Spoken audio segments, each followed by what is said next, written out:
This is our super hero আমার। এরকম ওমর একটা লাগবে, চিল্লায় বলেন কয়টা? হ্যাঁ, একটা ওমর গোটা বিশ্বকে সোজা করে দিবে। একটা ওমর সফল আর দুজনের পার্থক্য দূর করে দিবে। মাজলুমের উপর জালিমের অত্যাচারের অবসান ঘটায় দিবে। আর বিশ্বটাকে সাম্য, মৈত্রী, ভালোবাসার ইনসাফ দিয়ে পরিপূর্ণ করে দিবে। সেই উমরের অপেক্ষায় আমি নিজের ছেলেকে 80টা বেত মেরেছে। কয়টা? 80টা বেত মেরেছে। এই ব্যাপারে অনেকগুলো বর্ণনা পাওয়া যায়। সবচেয়ে সহি বর্ণনা হচ্ছে মুয়াত্তা ইমাম মালিকের বর্ণনা। ওমর ফারুক রাদিয়াল্লাহু তাআলা আনহুর ছেলে আব্দুর রহমান মারুফুন বিআবি শাহমা ছিলেন মিশরে। ওখানে নাবিজ খেয়েছিলেন।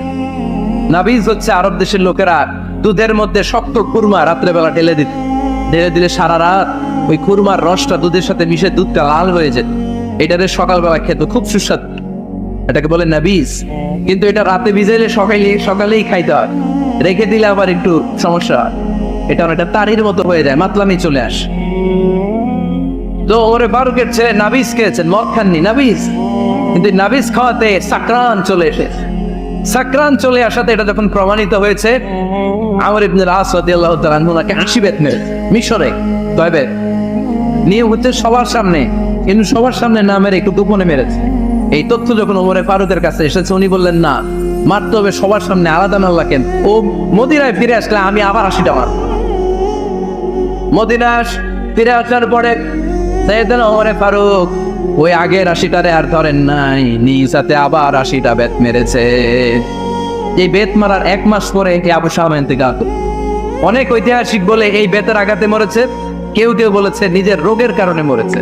কিন্তু দিস ইজ দ্য ইনসাফ সিস্টেম অফ আমার। নিজের ছেলে বলে ছেড়ে দেয় নাই। এখন নিজের ছেলে হলে 7 খুন মাফ, নেতার ছেলে হলে 10 খুন মাফ, এলাকার মরণের ছেলে হলে 10 ফুট মাফ। ও পার্সিয়ালিটি ইসলাম, ইসলামে পার্সিয়ালিটি নাই। আপনি নেতার ছেলে হন, আপনি বিজনেস ম্যাগনেটের ছেলে হন, আপনি যেই হন না কেন, ইসলামের দৃষ্টিতে সবাই সমান। চিল্লায় বলেন ঠিক কিনা? বনু মাখজুমিয়া গোত্রের এক নারী চুরিতে ধরা পড়ে। সাহাবারা বললেন, নবী, মদিনার সবচেয়ে ভেরি প্রেস্টিজিয়াস এন্ড ডিগনিফাইড ফ্যামিলির মেয়ে, আপনি হাত কাটেন। ইসলামের নিয়ম, চুরি করলে কি কেটে দাও? বিষ্ণু বললেন, বলো হাত না কাটার জন্য তোমরা আমাকে রেকমেন্ড করছো? এটা আল্লাহর আইন, পৃথিবীর কেউ রেকমেন্ড করলো শোনার ক্ষমতা আমার নাই। কারণ আইনটা দিয়েছে কে? লাউ কানাত ফাতিমাতু বিনতি মুহাম্মাদিন সারাকাত লাকাতা মুহাম্মাদুন ইয়াদাহা। আরে বনু মাখজুমিয়া মেয়ে তো দূরের কথা, আমার কলিজার টুকরা ফাতেমাও যদি আজ চুরিতে ধরা পড়তো, তার হাত কেটে দিতে আমি 1 মিনিটও দেরি করতাম না। দিস ইজ ইসলাম। এই হচ্ছে ওমর ফারুকের মানাকিব। এরকম ওমর ফারুক কয়টা লাগবে? আওয়াজ করে বলতে হবে, কয়টা লাগবে? 1টা লাগবে। এই সাইয়েদনা ওমর ফারুক মদিনার প্রথম চিফ জাস্টিস ছিলেন। সর্বপ্রথম ওনার পরামর্শে সাইয়েদনা আবু বকর রাদিয়াল্লাহু তাআলা কোরআনকে সংকলন করেছেন। আমরা এই যে কোরআন পড়ি 30 পারা, এমদাদিয়া লাইব্রেরির 114টা সূরা, কত সুন্দর সন্নিবেশ করা হয়েছে, এখানে সাজানো হয়েছে। আল্লাহ হাবিব সাল্লাল্লাহু আলাইহি ওয়াসাল্লামের সময় কি এরকম কোরআন ছিল? নাই ছিল। খেজুর পাতার মধ্যে, গাছের বাকলের মধ্যে, উটের বড় আড্ডির মধ্যে আর পাথরের মধ্যে খোদাই করা কোরআন ছিল। সাইয়েদনা আবু বকরের সময় রাদিয়াল্লাহু তাআলা আনহুর সময় যুদ্ধ হলো, 70 জন হাফেজ সাহাবী ইন্তেকাল করলেন। সাইয়েদনা আবু বকর রাদিয়াল্লাহু তাআলা আনহুকে ডেকে ওমর ফারুক, এইভাবে হাফেজে কোরআন সাহাবীরা যদি দুনিয়া থেকে বিদায় হয়ে যায়, আল্লাহর কোরআনও তো বিদায় হয়ে যাবে। আমার পরামর্শ হলো আপনি সব বয়োজ্যেষ্ঠ সাহাবীদেরকে একসাথে করে কোরআনের সব কাগজগুলোকে একসাথে করে একটা নির্ধারিত কপির মধ্যে কোরআনকে সংকলন করে ফেলে। সাইয়েদনা আবু বকর বললেন, যেটা আমার নবী করে না, এটা আমি কেমনে করি? কিন্তু ওমর ফারুক নাচরবান্দা বলে না, এটা করলে কোনো খারাপ হবে না, ভালোই হবে। মুসলিম উম্মার জন্য এক জায়গায় কোরআন সন্নিবেশিত থাকবে, আপনি করেন। সাইয়েদনা আবু বকর রাজি হয় না, ওমর ফারুকও ছাড়ে না। ওমর ফারুক বলতে বলতে এমন ভাবে সাইয়েদনা আবু বকর রাদিয়াল্লাহু তাআলা আনহুকে ধরলেন, সব শেষে সাইয়েদনা আবু বকর ওমর ফারুকের কথায় কোরআন সংকলনে রাজি হয়ে গেলেন। পড়েন সুবহানাল্লাহ। উনি বললেন, ওমর যখন আমাকে বারবার বুঝাতে লাগলো, আল্লাহ তাআলা আমার হৃদয়টা ওমরের কথা শোনার জন্য খুলে দিলেন। আল্লাহ তাআলা কেমন যেন আমাকে ইলহাম করলেন, আবু বকর করো, এই কাজের মধ্য দিয়ে আমি আমার কোরআনকে গোটা বিশ্বে জীবিত রেখে দেব। This is Omar. এই যে আমরা হিজরি সনের যে আমরা গণনা করি, এই হিজরি সনের প্রবর্তক হচ্ছে সাইয়েদনা ওমরে ফারুক। সুবহানাল্লাহ নাই? আপনাদের মনোযোগ আসছে না গেছে? কই ঘুমাই গেলেন মনে হয়? তাকবীর দেন তো একজন আওয়াজ করে।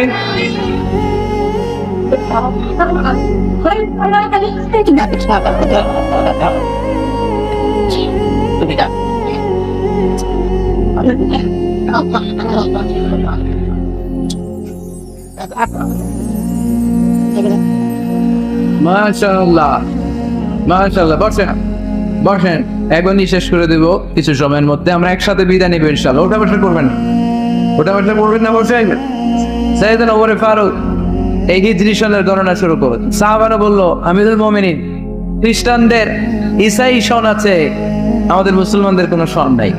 আমাদের একটা সন থাকলে আমাদের জিজিয়া নিতে, আমাদের যাকাতে টাকা উত্তোলন করতে অনেক সুবিধা হবে।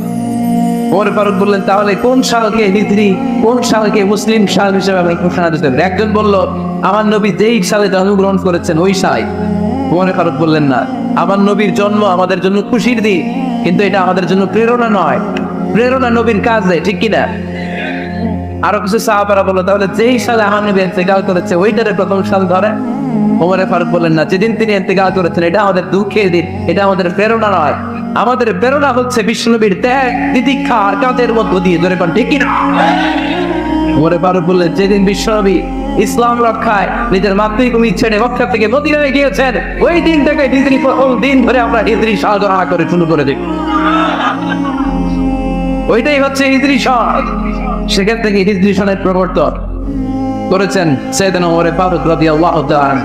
এই যে স্টেট গভর্নমেন্ট, এই যে প্রিজন, জেলখানা, ক্যান্টনমেন্ট, সচিবালয়, গণভবন, বঙ্গভবন, মুক্তিযোদ্ধাদের ভাতা, রাষ্ট্রীয় ভাতা, এই সব নিয়ম কানুন সাইয়েদনা ওমর ফারুক তার রাষ্ট্রীয় আমলে তিনি নিজে করেছেন। চিল্লায় পড়ে আল্লাহু আকবার। মুসলমানদের আলাদা কারেন্সি, নিজস্ব মুদ্রা ব্যবস্থা নিজে চালু করেছেন। সৈনিকদের মধ্যে যারা বিবাহিত, প্রতি 6 মাস অন্তর 1 মাসের ছুটি কাটাতে তারা ফিরে আসবে, সাইয়েদনা ওমর ফারুক চালু করেছেন। চিল্লায় আওয়াজ করে পড়ে আল্লাহু আকবার। এই যে আমরা 20 রাকাত সালাতুত তারাবি পড়ি রমাদানে, পড়েন না আপনারা? এটা সাইয়েদনা ওমর ফারুক চালু করেছেন। সুবহানাল্লাহ পড়তে পারলেন না? কোরআনে মোট 22টা আয়াত আছে যেখানে সাহাবারা ইনডিসিশনে ভুগছিলেন। বিশ্বনবীর মত একটা, ওমর ফারুকের মত আর একটা। এই 22 জায়গায় আল্লাহ তাআলা বিশ্বনবীর মতের পক্ষে আয়াত নাজিল না করে ওমর ফারুকের মতের পক্ষে কোরআনের আয়াত নাজিল। আওয়াজ করে পড়েন আল্লাহু আকবার। এদিকে উঠলেন কেন আপনারা? যারা উঠছেন আমার দিকে তাকা। তো সে বাইরে থেকে ঘুরতেছে, বাইরে থেকে লোক ঢুকতেছে ভিতরে, কিছু ভিতরে ঢুকতেছে, কিছু বাইরে দিছে না।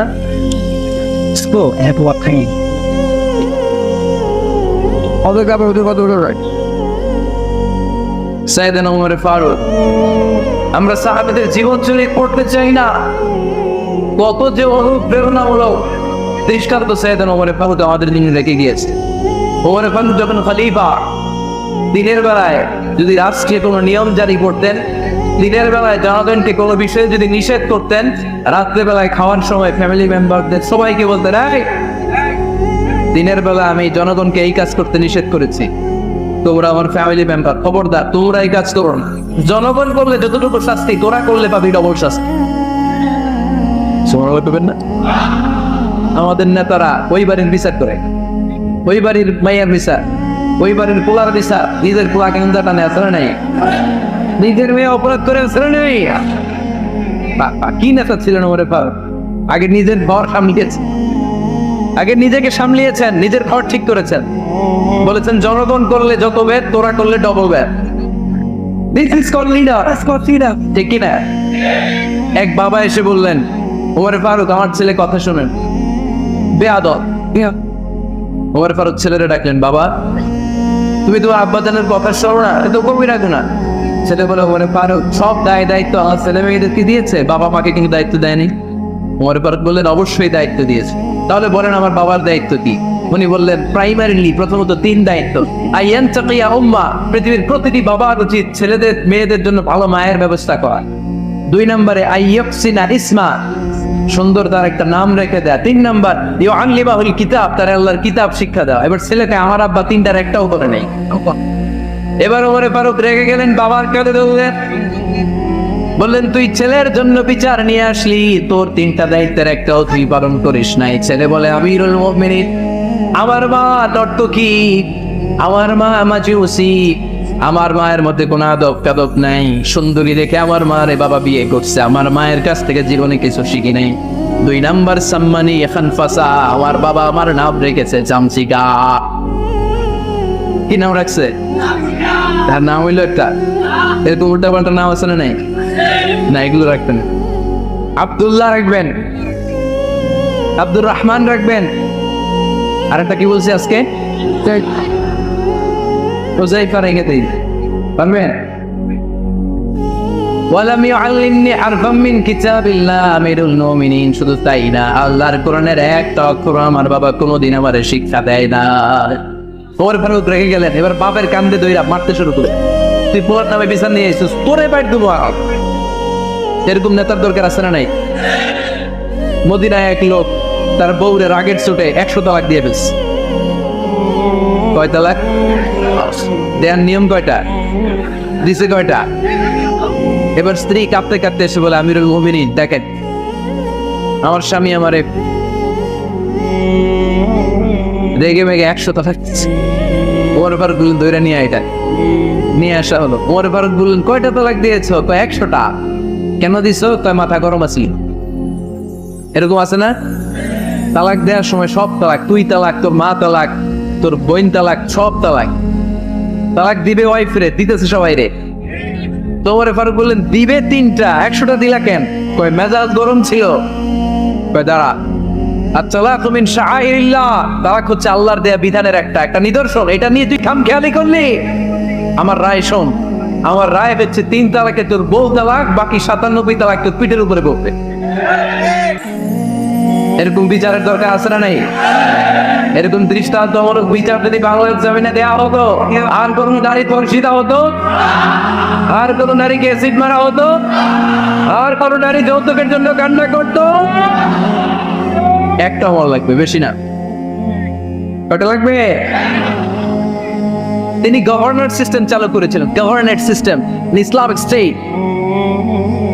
বাহরাইন, ইয়ামান, মিসর, কুফা, বসরা, মক্কা, মদিনা, এই 7 জায়গায় 7 জন গভর্নর পাঠিয়েছেন, তাদের থেকে তথ্য নিতে। এই গভর্নর সিস্টেম উনি বানিয়েছেন। সাইয়েদনা আমর ইবনে আস রাদিয়াল্লাহু তাআলা কে পাঠিয়েছেন মিশরে। মিশরে একটা দৌড় প্রতিযোগিতা হতো। ওই দৌড় প্রতিযোগিতায় আমর ইবনে আস রাদিয়াল্লাহু তাআলার ছেলে অংশগ্রহণ করেছে, কিন্তু এক মিশরি ওই দৌড় প্রতিযোগিতায় চ্যাম্পিয়ন হয়ে গেছে। রানার্স আপ হয়েছে আমর ইবনে আসের ছেলে। এবার মিশরি ফার্স্ট আর গভর্নরের ছেলে সেকেন্ড। রাগের চোটে আমর ইবনে আসের ছেলে ওই মিশরির মাথার মধ্যে কয়েকটা বাড়ি মেরেছে। মিশরি বলে আমার মাল্লা কেন? তুমি খেলাই পারো না, আমার মাল্লা কেন? কয় আনা ইবনুল আকরামিন, আমি গভর্নরের পোলা, আমি যা বলবো এটাই হবে, আমার উপরে কথা নাই। মিশরি ওইখানে আর ঝগড়া বাঁধায় নাই, মনে দুঃখ নিয়ে মদিনায় চলে আসলেন। এসে বললেন আমিরুল মুমিনিন, আপনি আমর ইবনুল আস রাদিয়াল্লাহু তাআলা আনহুকে মিশরের গভর্নর বানিয়ে পাঠিয়েছেন। একটা প্রতিযোগিতায় আমি চ্যাম্পিয়ন হয়েছে, ওনার ছেলে হয়েছে রানার আপ। কেন সে চ্যাম্পিয়ন হতে পারে নাই? এই কারণে আমার মাথায় লাঠি দিয়ে 3টা বাড়ি মেরেছে। বিচারটা দিছে কার দরবারে? কথা বুঝেন নাই?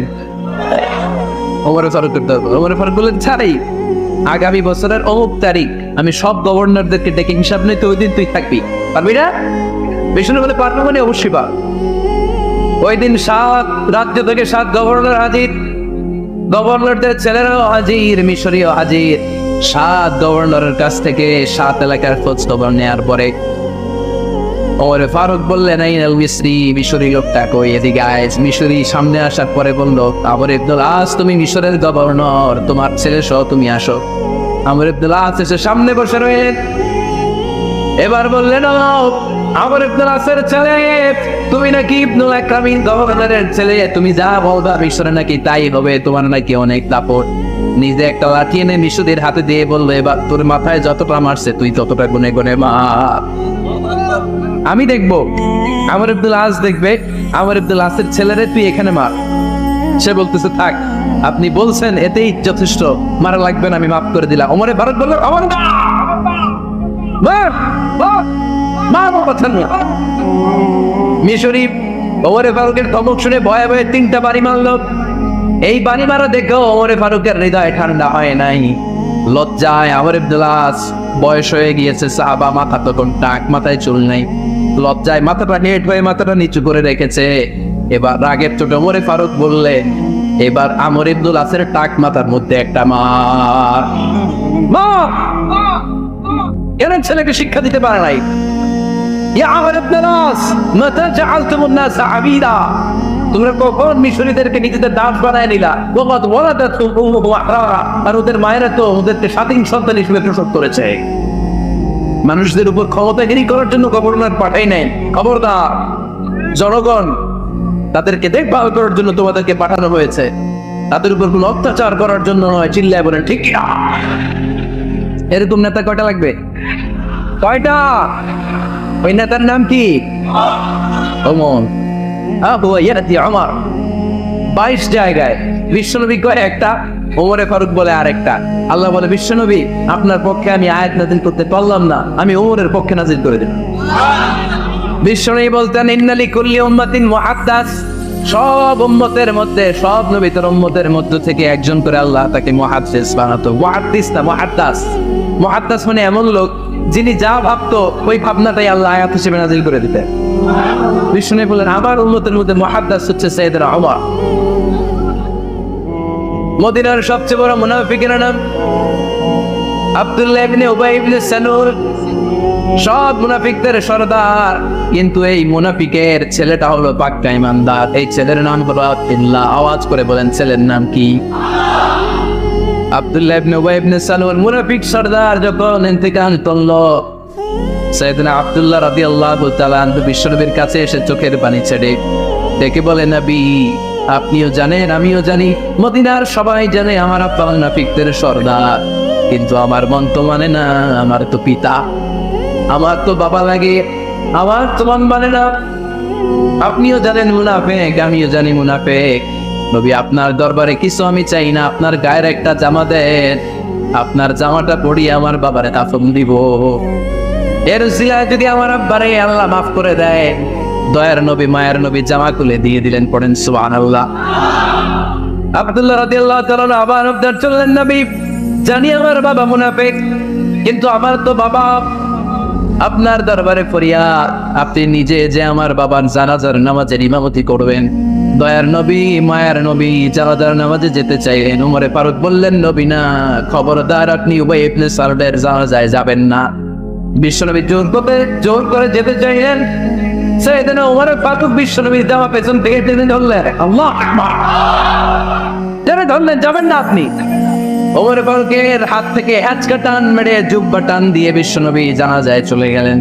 রব্বুল আলামিন আয়াত নাযিল করলেন, ইস্তাগফির লাহুম আও লা তাস্তাগফির লাহুম ওয়া ইন তাস্তাগফির লাহুম ৭০ মাররাতান ফালান ইয়াগফিরাল্লাহু লাহুম। নবী গো, একবার নয়, দুইবার নয়, ৭০ বারও যদি এই মুনাফিকের জন্য আপনি ক্ষমা চান, তার জন্য ক্ষমা নাই, তার জন্য আছে জাহান্নাম। ওয়ালা তাকুম, আপনি যাবেন না আলা কবরি, কখনো তাদের জানাজায় যাবেন না। এই যে একটা ভুল করে ফেলছেন, এটা একবারই শেষ, এরপরে আর যাবেন না। সাইয়েদনা ওমর ফারুকের পক্ষে আল্লাহ তাআলা কোরআনের আয়াত নাযিল করে দিলেন। চিল্লায় পড়েন আল্লাহু আকবার। এভাবে 22টা জায়গায় ওমর ফারুক যা বলেছে, এটা নিয়ে একটা আলাদা আলোচনা হইতে হবে, আলাদা একটা আলোচনা লাগবে যে 22টা আয়াতে আল্লাহ তাআলা বিশ্বনবীর পক্ষে কোরআনের আয়াত নাযিল না করে সাইয়েদনা ওমর ফারুকের পক্ষে আয়াত নাযিল করেছেন। চিল্লায় পড়েন সুবহানাল্লাহ। ওই ওমর ফারুককে আমাদের মডেল বানানোর দরকার আছে না নাই? ওই ওমর ফারুকের জীবনী আমাদের ছেলে মেয়েদেরকে পড়ানোর দরকার আছে না নাই? আমাদের ভবিষ্যৎ প্রজন্ম এগুলো জানে না, ওরা সালমান খান দেখে বড় হয়, ওরা শাহরুখ খান দেখে বড় হয়, ওরা ঋত্বিক রোশনকে দেখে বড় হয়, ওরা মনে করে যে এরাই বড় সুপার হিরো। আমাদের যে কত বড় সুপার হিরো আছে এরা জানেই না। নতুন প্রজন্মের কর্ণতহুরে সাইয়েদনা ওমর ফারুকের ইতিহাস পৌঁছে দেয় আপনার কাছে না নাই? ও আল্লাহ, show us the right path, show us the correct path. আল্লাহ আমাদেরকে সহজ সরল সোজা পথ দেখান।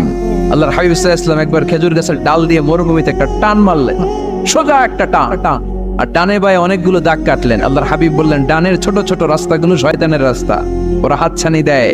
আসো নাচের অনুষ্ঠানে আসো, গানের অনুষ্ঠানে আসো, মদের আড্ডাখানায় আসো, জুয়া খেলাতে আসো, ওইদিকে যাওয়া যাবে না। মুমিনের রাস্তাটা সোজা, এটা সিরাতুল মুস্তাকিম। এই রাস্তায় যদি একবার উঠে যান, ডানে বায়ে কোনো মোড় নাই, খালি চলবে, খালি চলবে, ইউ টার্ন নাই, কোনো চৌমুহনী নাই। এই রাস্তা শুরু হয়েছে দুনিয়াতে, এই রাস্তার শেষ মাথা ঢুকে গিয়েছে জান্নাতে। এজন্য প্রতিদিন সালাতে আমরা পড়ি, আল্লাহ তুমি আমাদেরকে সরল সঠিক পথ দেখাও। আমরা যদি কোনোদিন রাস্তা হারিয়ে ফেলি, আমাদেরকে রাস্তা দেখায় কে? আমি যদি কোনোদিন পথ ভুলে যাই, হাতে ছানি দিয়ে কাছে নিও, মমতার বন্ধনে আমায় বেঁধে সব ভুল ক্ষমা করে দিও। পড়ে সালাতের মধ্যে দোয়া আসরা নাই। প্রতিদিন আমরা দোয়া করি, দোয়াটা পড়ি, কিন্তু অর্থ বুঝি না। এর চাইতে দামি দোয়া হতে পারে ইহদিনাস সিরাতাল মুস্তাকিম, আল্লাহ সিরাতুল মুস্তাকিমের পথ দেখাও, সোজা পথ। এই জন্য দোয়ার গুরুত্বের কোনো শেষ নাই, এটা অনেক গুরুত্বপূর্ণ। It's an art. দোয়াটা একটা শিল্প। দোয়াটা কি? একটা শিল্প। এটাকে রপ্ত করতে জানতে হয়, এটাকে আত্মস্থ করতে জানতে হয়। সব কাজের মধ্যে first class, second class, third class আছে না? নাই, নাই। কারো দোয়া থার্ড ক্লাস দোয়া, কারোটা সেকেন্ড ক্লাস, কেউ করতে পারে ফার্স্ট ক্লাস দোয়া, ঠিক কিনা? দোয়ার মতো যদি দোয়া করতে পারেন, এটা হচ্ছে ফার্স্ট ক্লাস দোয়া, মুহূর্তে আরশে পৌঁছে যায়। এটাকে রপ্ত করতে হয়, এটার মধ্যে আবেগ জুড়ে দিতে হয়। অনেকে দোয়া করে আবেগ নাই, আছে না? নাই।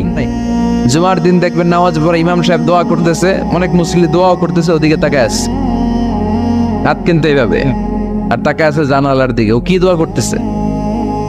কথা বলেন, আছে না? নাই। এজন্য দোয়াটা করবেন কায় মনোবাক্যে, খুব আন্তরিকতা দিয়ে, হৃদয় থেকে। আপনার চোখের পানি যেন ঝরে। চোখের পানি যদি কোনো দোয়ার মধ্যে পড়ে, আপনি বুঝে যাবেন এই দোয়া আল্লাহর কাছে কবুল। চোখের পানি এত দাম। দুই ফোঁটা পানি আল্লাহর কাছে সবচাইতে প্রিয়। এক হচ্ছে জিহাদের ময়দানে শহীদের শরীর বেয়ে ঝরে পড়া রক্তের পানির ফোঁটা, দ্বিতীয়টা হলো অনুতপ্ত বান্দার চোখের পানির ফোঁটা।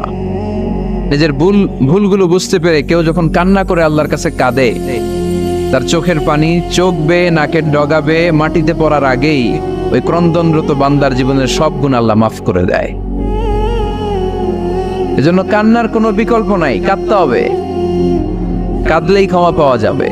তাহলে দোয়া হচ্ছে একটা আর্ট, আমরা বুঝলাম। ইটস অ্যান আর্ট, এটা শিল্প। এটাকে আত্মস্থ করতে জানতে হয়। কেমন করে এই দোয়াটা করলে দোয়া কবুল হয়, কখন করলে কবুল হয়, এটার প্রসিডিউরটা কি, what is the mechanism two be accepted hour সাপ্লিকেশন, কেমন করে কবুল হবে, আজকে এই মেকানিজমটা একটু আমরা জেনে যাব ইনশাআল্লাহ। পড়েন, রাজি আছেন তো সবাই? মানুষের তাকদীরের কোনো চেঞ্জ হয় না। আত-তাকদীরু লা ইয়ারুদ, তাকদীরের কোনো চেঞ্জ হয়? মহাবিশ্ব সৃষ্টির 50,000 বছর আগে আমাদের তাকদীর লিখে রেখেছে কে? এই তাকদীরের কোনো চেঞ্জ নাই। এজন্য আমরা বলি খাইরিহি ওয়াল কদর, খাইরিহি ওয়া শাররিহি মিনাল্লাহি তাআলা। এই তাকদীরের ভালো হোক চাই মন্দ হোক, সব লিখে রেখেছে কে? এটার কোনো চেঞ্জ নাই, এটার কোনো সাধারণত রদবদল নাই, এটার কোনো পরিবর্তন নাই। আত-তাকদীরু লা ইয়ারুদ্দু ইল্লা বিদ-দুআ। আল্লাহর হাবিব বললেন, মানুষের তাকদীরের কোনো পরিবর্তন হয় না, চেঞ্জ হয় না। তবে তাকদীরের কিছু অংশ যদি কখনো চেঞ্জ হয়ে যায়, দোয়ার বদৌলতে আল্লাহ এটাকে চেঞ্জ করে দেয়। কি পাওয়ার দেখছেন? তাকদীরও চেঞ্জ করে ফেলে দোয়া, তাকদীর চেঞ্জ হয়ে যায়। আমরা প্রায় শুনি মুমূর্ষু রোগী, ক্যান্সারে আক্রান্ত, বাংলাদেশের সবচেয়ে বড় ডাক্তার ঘোষণা দিয়েছে বাঁচবে না, বেশি বাঁচলে 3 মাস। কয় মাস? এরপরেও দেখা গেছে উনি 10 বছর বেঁচে ছিল। এরকম নজির এদেশে আছে না নাই? কিভাবে বাঁচলো? দোয়ার বদৌলতে। কিসের বদৌলতে? তো এটা যে অনেক গুরুত্বপূর্ণ, এটা কি আপনারা ফিল করেন? এর পান আপনারা? এটা অনেক powerful. It's like a missile. যুদ্ধে যেমনি সেনাবাহিনীরা মিসাইল হামলা করে, মিসাইল হামলা করলে যেমনি মিসাইল লক্ষ্যবস্তুতে যে ভেদ করে, দোয়ার মতো দোয়া করতে জানলে দোয়াটাও লক্ষ্যবস্তু যে স্পর্শ করে। সুবহানাল্লাহ পড়বেন না? আদ-দুআউ সিলাহুল মুমিন। দোয়া হচ্ছে মুমিনের অস্ত্র। শুধু AK-47, মেশিন গান, চাইনিজ কুড়াল এগুলো আমাদের অস্ত্র না মিয়া। আমাদের অস্ত্র হইল দোয়া। রাতের তাহাজ্জুদের জায়নামাজে চোখের পানি ছাড়ার যে দোয়া, এটা আমাদের সবচেয়ে বড় অস্ত্র। চিল্লায় বলতে হবে, ঠিক কি না? এর চেয়ে দামি অস্ত্র আমাদের নাই। এটাই মুমিনের সবচাইতে বড় হাতিয়ার। দুনিয়ার সব কিছুর খেলা যেইখানে শেষ, সব কিছুর কারিশমা যেইখানে শেষ, ওইখান থেকে দোয়ার কারিশমা শুরু হয়ে যায়। এজন্য আল্লাহ বলেন, ক্বালা রাব্বুকুম উদউনি আস্তাজিব লাকুম। ও আমার গোলাম, তুমি আমারে ডাকো, আমার কাছে প্রার্থনা করো, আমার কাছে হাত তুলে চাও, চাওয়ার মতো চাইলে সব আমি দিয়ে দেব। আবার আল্লাহ বললেন, ওয়া ইযা সাআলাকা ইবাদি আন্নী ফাইন্নী করিব উজিবু দাওয়াতাদ দাঈ ইযা দাআন ফালইস্তাজিবু লি ওয়ালিউমিনু বি লাআল্লাহুম ইয়ারশুদুন। ও নবী, আমার বান্দারা যখন বলে আমি কোথায়, আপনি বলে দেন আমি একেবারে কাছে। আল্লাহ কি কাছে না দূরে? সবাই বলেন, কাছে না দূরে? ইযা সাআলাকা ইবাদি আন্নী ফাইন্নী করিব উজিবু দাওয়াতাদ দাঈ ইযা দাআন। ডাকতে দেরি, আমি ডাকে সাড়া দিতে দেরি হয় না। আপনি জীবনে যত দোয়া করবেন সব কবুল করে কে?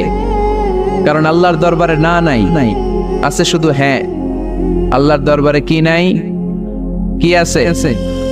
তাড়িয়ে দিতে তিনি জানেন না, ফিরিয়ে দিতে তিনি জানেন না। আমরা মাঝে মাঝে ফিরিয়ে দেই না, বাধ্য হয়ে অনেক সময় ফিরিয়ে দিতে। আল্লাহ তাআলা ফিরিয়ে দেন না। কোন ফরিয়াদির ফরিয়াদকে তিনি ফিরিয়ে দেন না, তিনি সব সময় অ্যাকসেপ্ট করেন। চাইলেই লাভ, চাইলেই আল্লাহ কবুল করে। অনেকে বলে, হুজুর এটা কি বললেন? কত কিছু চাইলাম, দিল না তো আল্লাহ। এরকম অভিযোগ আছে না নাই? অনেকে বলে, হুজুর আমি অনেক চাইলাম, আল্লাহ আমার একটা ছেলে দিও, একের পর এক মেয়েই হয়ে যাচ্ছে। আছে না নাই?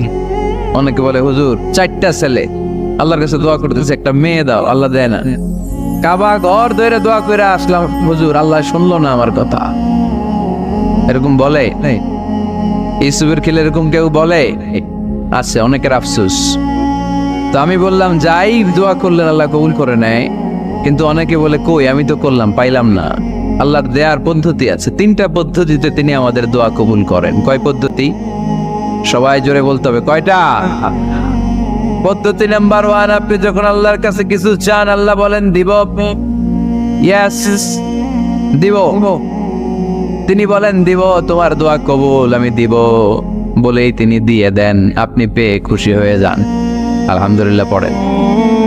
দিব বলে দিয়ে দেয় সাথে সাথে, আপনি খুশি। পদ্ধতি নাম্বার 2, আপনি আল্লাহর কাছে কিছু চাইলেন, তখন আল্লাহ বলে দিব। আল্লাহ কি বলে? তিনি দিব না বলতে জানেন না, তিনি সবসময় কি বলে? দিব। পদ্ধতি নাম্বার 2, আপনি চাইলেন, আল্লাহ বলে দিব, তবে এখন দিব না, পরে দিব। কখন দিলে আমার জন্য বেশি ভালো, এটা আমার চেয়েও ভালো জানে কে? যখন দিলে আমার জন্য ভালো আল্লাহ তখন দেয়। সুবহানাল্লাহ পড়েন। পদ্ধতি নাম্বার 3, আমরা চাইলাম, তখন আল্লাহ বলে দিব দিব দিব।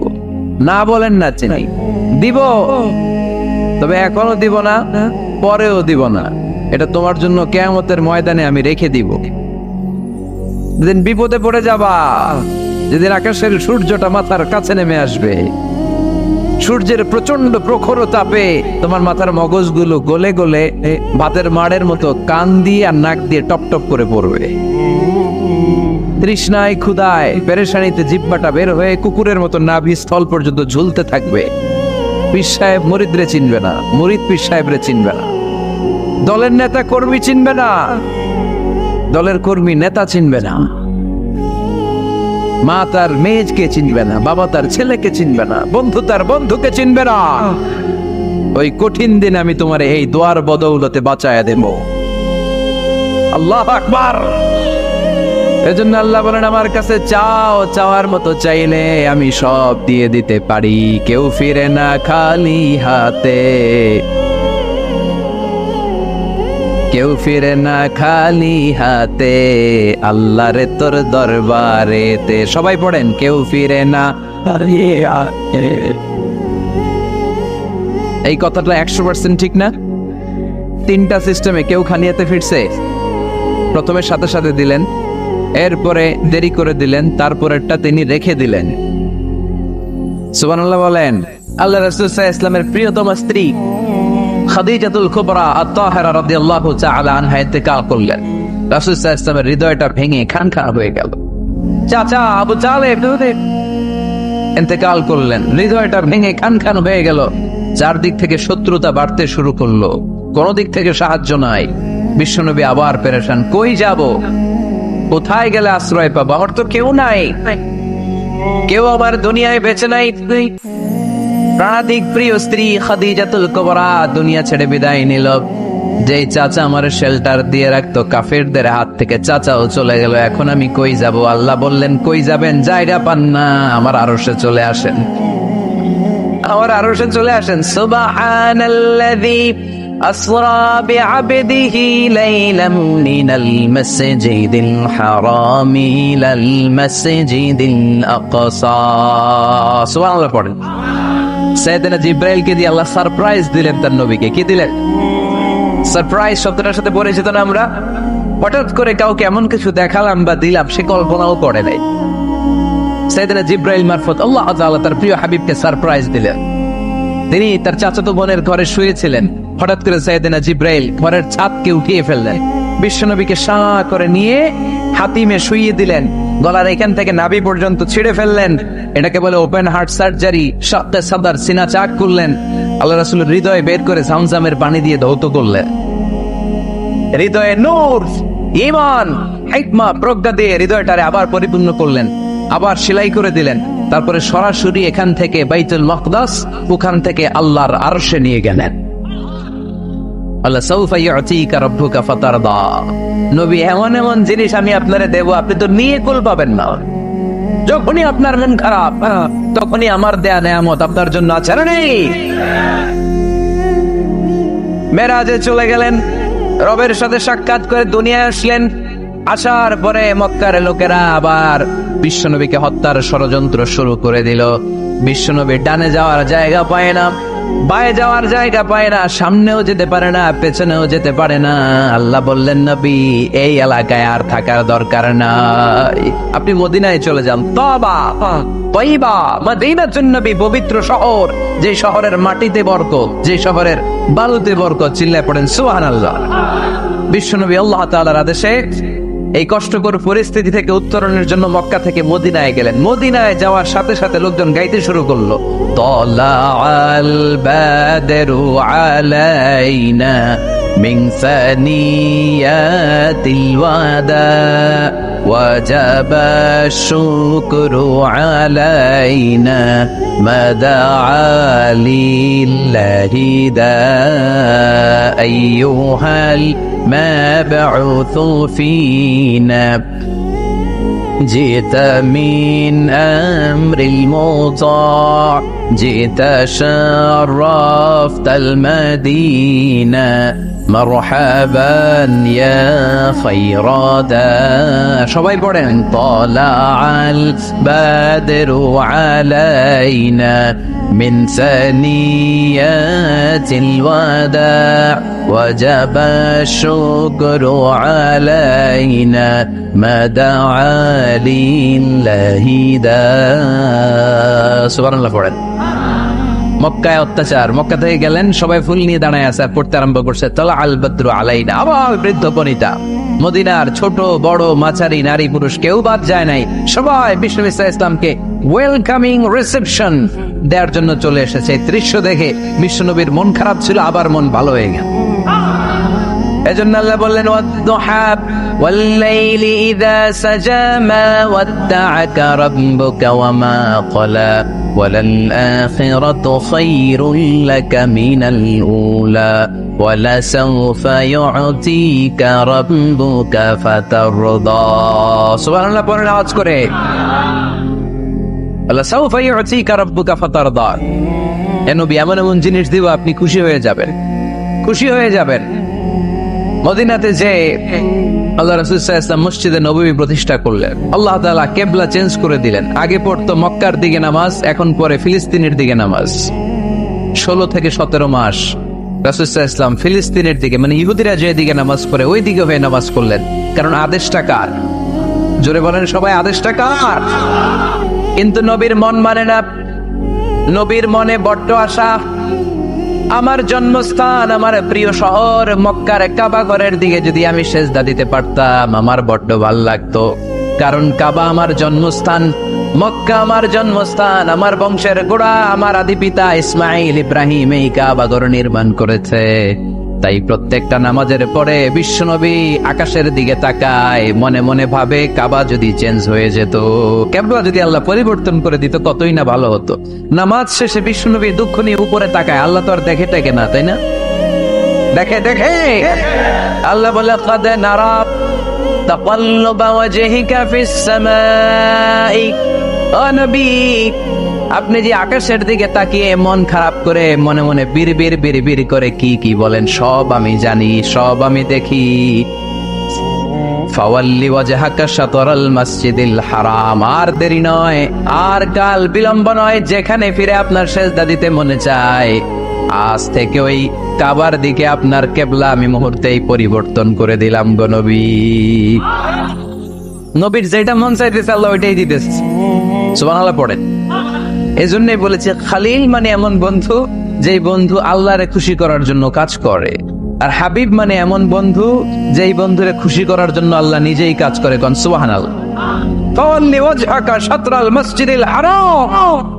মসজিদে হারামের দিকে মুখ ঘুরান নবী, মুখ ঘুরান। আপনার দুঃখ আমার সহ্য হয় না, যেদিকে আপনার নামাজ পড়তে মনে চায় ওই কাবার দিকে পড়েন, চিল্লায় এখন সুবহানাল্লাহ। এভাবে যত জায়গায় নবী চিন্তিত, নবীর চিন্তা দূর করে দিছে কে? আল্লাহ রাসূল এই কোরআন থেকে জানতে পারলেন আগের নবীরা হায়াত পেয়েছে 1000 বছর, 2000 বছর। আগের নবীর উম্মতেরা হায়াত পেয়েছে 800 বছর, 1200 বছর। আমাদের নবী পৃথিবীতে বেঁচে ছিলেন কয় বছর? সবাই বলেন। এবং সুনানে তিরমিজির হাদিস, আল্লাহ রাসূল সাল্লাল্লাহু আলাইহি ওয়াসাল্লাম বলেছেন আমারু উম্মতি মা বাইনা 60 ইলা 70। আমার উম্মতের গড় বয়স হবে 60 থেকে 70। ওয়া আকাল্লুহুম মা ইয়াজুজু যালিক, এর চেয়ে বেশি হায়াত পাবে আতগুনা অল্প কয়েকজন। বেশিরভাগই 60-70 এর মধ্যে মরে শেষ, ঠিক কি না? এখন আমাদের সমাজের কি অবস্থা? এটাই তো। আপনাদের টাঙ্গাইলের কি অবস্থা? কত বাঁচে? 100 বয়স হয়েছে এরকম কে কে আছেন দেখি? টাঙ্গাইল ওই যে একজন হাত তুলছে, যুবক হাত তুলছে, মানে বুঝাইতেছে হুজুর দোয়া করেন 100 বছর বাঁচতে চাই। আচ্ছা 80 বছর কার আছে দেখি? 80 পাওয়া যাবে বোধহয় দু একটা আছে, কয়েকজন আছে। ওই যে মাশাআল্লাহ মাশাআল্লাহ মাশাআল্লাহ, এই চাচারা আছে, আল্লাহ কবুল করুক, আল্লাহ আরো হায়াত বাড়ায় দেখ। 50 আছেন কে কে দেখি? 50? অনেক অনেক, হাত নামান, অনেক হায়াত পেয়েছেন আপনারা, আল্লাহ আরো হায়াত দেখ, আরো হায়াত দাস করো পরে আবেন। আমার উম্মতি মা বাইনা 60 ইলা 70, আমার উম্মতের গড় বয়স হবে 60 থেকে। এই কথা শোনার পরে বিশ্বনবী আবার কাঁদতে শুরু করলেন। কারণ বিশ্বনবীর টেনশন হচ্ছে আগের উম্মতের হায়াত পাইছে বেশি, ইবাদত করছেও, আমার উম্মত হায়াত পাইছে কম, ইবাদতের সুযোগও। আরে আমার উম্মতের কি হবে? আমার উম্মতের কি হবে? এই নবী তো এমন নবী, সব নবীকে আল্লাহ একটা দোয়া করার সুযোগ দিয়েছিলেন, যে দোয়াটা করা মাত্রই কবুল। এটাকে আরবিতে বলে দাওয়া মুস্তাজাবা।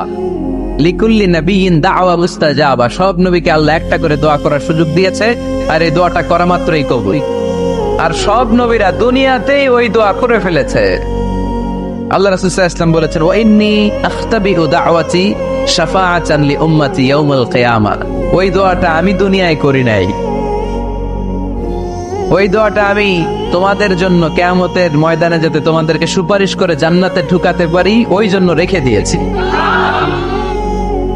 কত কষ্টে বিশ্ব ইসলাম ছিলেন, খাবার ছিল না, পেটে পাথর বেঁধেছেন। যদি বলতেন আল্লাহ ওই দোয়াটা করলাম, আপনি খাবার দেন, জান্নাতের খাবার পাঠাই দিত কে? উহুদের ময়দানে দাঁত ভেঙেছেন, রক্ত ঝরেছে, যদি দোয়াটা করতেন মুহূর্তে বিজয় দিত কে? কোন পরিস্থিতিতে ওই দোয়াটা বিশ্বনবী করছেন? রেখে দিয়েছে। দেখেন, অন্য নবীর সাথে আমার নবীর অ্যাটিটিউডে পার্থক্য। অন্য নবীরাও চাইলে রাখতে পারতো এদের উম্মতের জন্য, না, বিপদের দিনে ওটা কাজে লাগাই ফেলছে। প্রত্যেক নবী একটা করে দোয়া করার সুযোগ পেয়েছিল, যে দোয়াটা করা মাত্রই কবুল। সব নবীরা দুনিয়াতেই শেষ, একমাত্র শুধুমাত্র কেবলমাত্র আমার আর আপনার নবী ছাড়া রেখে দিয়েছেন তিনি, রেখে দিয়েছেন ওই দোয়া আমাদের জন্য, আমার জন্য, আপনার জন্য, আমাদেরকে বাঁচানোর জন্য ওই দোয়া রেখে দিয়েছে। চিল্লায় বলেন ঠিক না? রেখে দিয়েছেন। কাঁদতে লাগলেন, আল্লাহ আগের উম্মতেরা হায়াত পেয়েছে 1000 বছর, ইবাদত করেছে বেশি, আমার উম্মতেরা 60 আর 70-এর মাঝখানে মরলে এদের নসিবে কি হবে? আমার উম্মতের তো ইবাদতের সংখ্যা কম। আবার কান্না শুরু করলেন, মন খারাপ। আল্লাহ দেখে, নবীর যে মন খারাপ আল্লাহ দেখে। আল্লাহ নাযিল করলেন, ইন্না আনজালনাহু ফি লাইলাতিল কদরি ওয়া মা আদরাকা মা লাইলাতুল কদর লাইলাতুল কদরি খায়রুম মিন আলফি শাহর। সুবহানাল্লাহ পড়েন। আল্লাহ বলেন, নবী আপনি কাঁদবেন না, আপনার চোখের পানি আমার সহ্য হয় না। অন্যান্য নবীর উম্মতদেরকে হায়াত দিয়েছি বেশি, কদরের রাত দেই নাই। আপনার উম্মতকে যদিও হায়াত লম্বা দেই নাই, কিন্তু আপনার উম্মতকে আমি লাইলাতুল কদরের রাত দিয়েছি গো নবী। লাইলাতুল কদরি খায়রুম মিন আলফি শাহর, 1000 মাসের চেয়ে সেরা। এই এক কদরের রাতে যদিও 60 থেকে 70 বছরের মধ্যে মারা যাবে, কিন্তু এই এক কদরের রাতে ইবাদত করলে 1000 বছর ইবাদত করলে যে সওয়াব, তার চেয়েও বেশি সওয়াব আপনার উম্মতের আমলনামায় ঢুকায় দিবে কে? দান করলে খুশি হয় কে? সাদাকা করলে খুশি হয়ে যায় কে? যাকাত দিলে খুশি হয় কে? দে যাকাত, দে যাকাত, তোরা দে রে যাকাত, তোর দিল খুলবে পরে, আগে খুলু খাত। দে যাকাত, দে যাকাত, তোরা দে রে যাকাত। পড়েন আমিন। আপনার দিল পরে খুলবে, আগে খুলতে হবে কি? হাত। আল্লাযীনা ইউনফিকুনা ফিস সাররাই ওয়াদ দাররা। আল্লাহ বললেন আমার মুত্তাকি বান্দার প্রথম গুণ, الذين ينفقون في السراء والضراء والكاظمين الغيظ والعافين عن الناس والله يحب المحسنين. سبحان الله পড়ে। الذين ينفقون في السراء والضراء, আমার মুত্তাকি বান্দারা সচ্ছল অসচ্ছল উভয় অবস্থায় দান করে। যখন তাদের কাছে বেশি টাকা থাকে তখন তারা বেশি দান করে, যখন কম থাকে কম দান করে, কিন্তু দান করে, ঠিক কিনা? দান করার ধারাবাহিকতা কখনো থামায় না। এখন আপনি সচ্ছল, অনেক টাকা তো বেশি দেন, এক সময় অর্থের টানা পড়েন যাচ্ছে, সমস্যা যাচ্ছে, তো ওই সময় কম দেন। বছরে আপনি অবস্থা ভালো থাকলে 10,000 টাকা সাদাকা করেন, যখন অবস্থা খারাপ 10 টাকাও কি সাদাকা করা যাবে না? তার মানে ইনফিকুনা ফিস সাররাই ওয়াদ দাররা, সুখে দুঃখে সব সময় যে দেয় তার নাম মুত্তাকি। সুখে দুঃখে সব সময় যে দেয় তার নাম